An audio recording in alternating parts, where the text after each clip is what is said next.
बिना time waste के video start करते हैं, तो सुनिएगा ज़रूर थोड़ा सा टाइम निकाल कर। तो अर्जुन कहते हैं, क्योंकि यह आत्मा अच्छेद्य है, यह आत्मा अध्याय है, अलेख्य है और आशोष्य है, तथा यह आत्मा निसंदेह है, नित्य सर्वाव्यक अचल शिस्त्र रहने वाला और संतान है।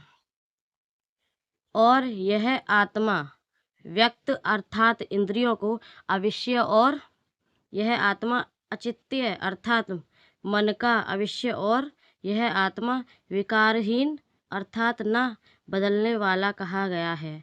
इससे हे अर्जुन, इस आत्मा को ऐसा जानकर तू शोक करने को योग्य नहीं है, अर्थात तूने शोक करना उचित नहीं है। और यदि तू इसको सदा जन्मे और सदा मरने वाला माने तो भी यह अर्जुन इस प्रकार शोक करने को योग्य नहीं है, क्योंकि ऐसा होने से तो जन्मे वाले की निश्चित मृत्यु और मरने वाले का निश्चित जन्म होना सिद्ध हुआ। इससे भी तू इस बिना उपाय वाले विषय में शोक करने को योग्य नहीं है। हे अर्जुन, संपूर्ण प्राणी जन्मे पहले बिना शरीर वाले और मरने के बाद भी बिना शरीर वाले ही केवल बीच में ही शरीर वाले प्रतीत होते हैं। फिर उस विषय में क्या चिंता है, ये अर्जुन कहते हैं।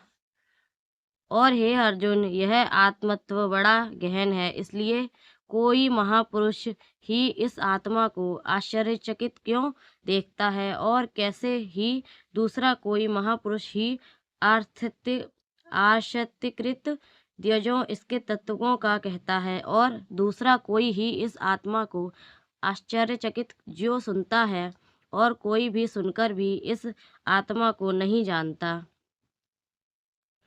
हे अर्जुन, यह आत्मा सबके शरीर में सदा ही अध्ययन करती है, इसलिए संपूर्ण भूत प्राणियों के लिए तू शोक करने को योग्य नहीं है। और आपको धर्मों का देखकर भी तू भय करने को योग्य नहीं है, क्योंकि धर्मयुक्त युद्ध से बढ़कर दूसरा